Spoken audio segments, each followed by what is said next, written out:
warahmatullahi wabarakatuh. Perkenalkan, nama saya Siti Nur Aisyah. Perkenalkan, nama saya Silva Silviani. Perkenalkan, nama saya Kaila Damayanti. Perkenalkan, nama saya Deda Ramdhani. Perkenalkan, nama saya Cahya Ramdhani. Kami dari kelompok 3 kelas 10-12 akan mendiskusikan tentang ilmu ekonomi. Saya akan membacakan studi kasus 1, yaitu warung kopi kelas kita. Di dekat SMA Negeri 1 Bantarujek, ada sebuah warung kopi yang dikelola oleh alumni sekolah. Mereka ingin memperluas usaha, namun mengalami keterbatasan modal, tenaga kerja, dan lokasi. Pemiliknya bingung memilih antara membeli mesin kopi otomatis atau memperkerjakan satu pegawai tambahan untuk mempercepat layanan. Mereka juga mempertimbangkan harga jual kopi agar tetap terjangkau bagi pelajar dan guru. Di sisi lain, mereka ingin meningkatkan pendapat agar dapat menyumbang ke ekstrakurikuler sekolah. Pertanyaan diskusi yang pertama yaitu jelaskan pengertian ilmu ekonomi dan bagaimana konsep tersebut tercermin dalam kasus di atas. Pertanyaan itu akan dijawab oleh saudara Dede Ramdhani. Saya akan menjawab tentang pertanyaan diskusi nomor 1.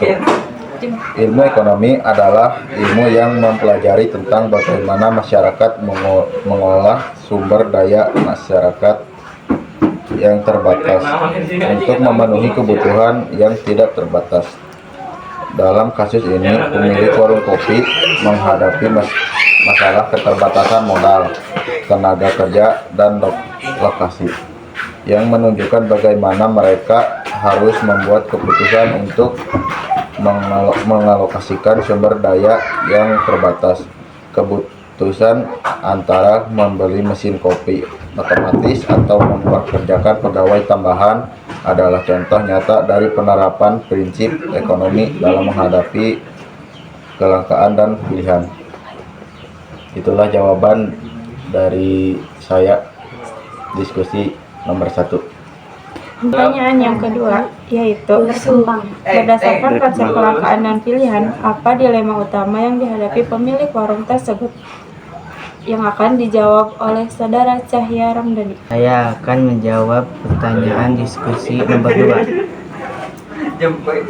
Membeli mesin kopi otomatis yang memerlukan modal lebih besar tetapi dapat meningkatkan efisiensi dan mengurangi ketergantungan pada tenaga kerja. Memperkerjakan pegawai tambahan yang dapat mempercepat pelayanan namun akan menambah biaya tenaga kerja. Kedua, pilihan tersebut berkaitan dengan masalah kelangkaan sumber daya, modal dan tenaga kerja, dan pilihan tentang bagaimana mengalokasikan sumber daya yang terbatas agar bisnis dapat berkembang. Itulah jawaban dari diskusi nomor 2. Selanjutnya pertanyaan nomor 3 yaitu masalah dalam studi kasus ini termasuk dalam ilmu ekonomi mikro atau makro. Jelaskan alasannya, yang akan dijawab oleh saudari Silva. Saya akan menjawab diskusi nomor 3. Masalah dalam studi kasus ini termasuk dalam ilmu ekonomi mikro karena berfokus pada keputusan yang diambil oleh individu atau perusahaan pemilik warung kopi dalam menghadapi kelangkaan sumber daya dan pilihan yang harus dibuat dalam skala usaha kecil. Ilmu ekonomi mikro mempelajari bagaimana individu dan perusahaan membuat keputusan untuk mengalokasikan sumber daya untuk yang terbatas serta bagaimana interaksi pasar mempengaruhi keputusan tersebut. Dalam hal ini, pemilik warung kopi harus mempertimbangkan bagaimana cara memenuhi permintaan pelanggan dengan sumber daya yang terbatas, serta bagaimana menetapkan harga yang sesuai untuk menjaga keseimbangan antara biaya dan pendapatan. Itulah jawaban kita dari diskusi nomor 3. Selanjutnya, pertanyaan diskusi nomor 4 yaitu jika dilihat dari pembagian ilmu ekonomi, deskriptif, teori, dan terapan, itu terbagi menjadi 3 pertanyaan. Pertanyaan A yaitu bagaimana ilmu ekonomi deskriptif digunakan dalam menganalisis warung ini. Pertanyaan B. Teori ekonomi apa yang mungkin berlaku? Pertanyaan nomor C. Solusi praktis apa yang bisa ditawarkan melalui ilmu ekonomi terapan? Pertanyaan itu akan dijawab oleh Saudari Kayla. Saya akan menjawab pertanyaan diskusi nomor 4, bagian A, yaitu deskriptif. Deskriptif, ilmu ekonomi deskriptif akan digunakan untuk menggambarkan situasi warung kopi, seperti perilaku konsumen yang datang ke warung dan faktor-faktor yang memengaruhi keputusan mereka dalam memilih kopi.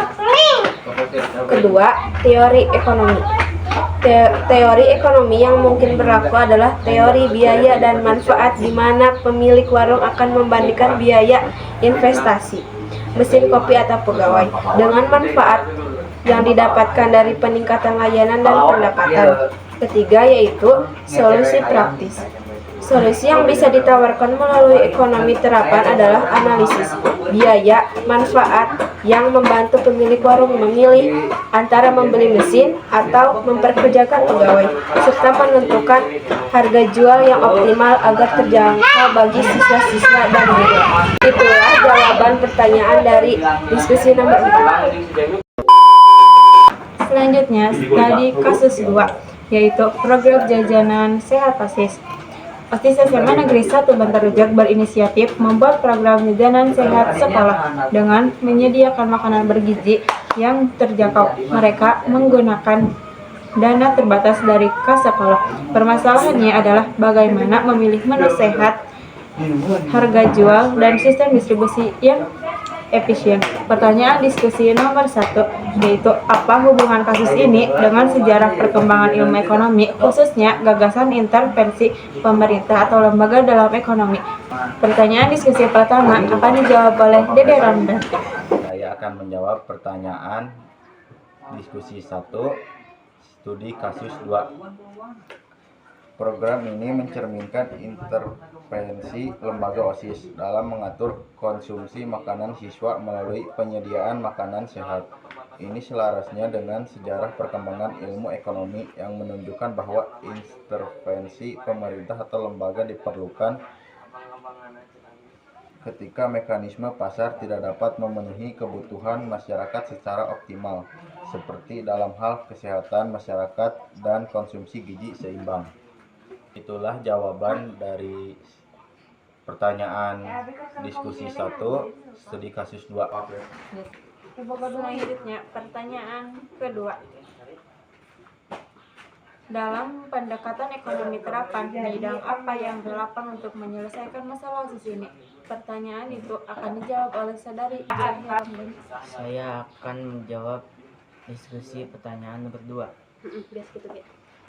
Ekonomi mikro terapan terutama dalam ekonomi perilaku, memahami kebiasaan konsumsi siswa, manajemen biaya dan harga, menentukan harga jual yang terjangkau, distribusi dan logistik, menciptakan sistem distribusi yang efisien. Itulah jawaban diskusi nomor 2.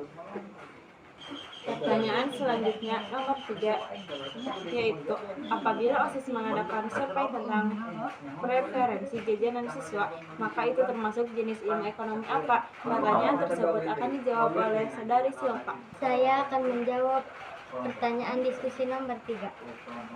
Kegiatan survei tentang preferensi jajanan termasuk dalam ekonomi deskriptif dan ekonomi empiris karena melibatkan pengumpulan dan analisis data nyata.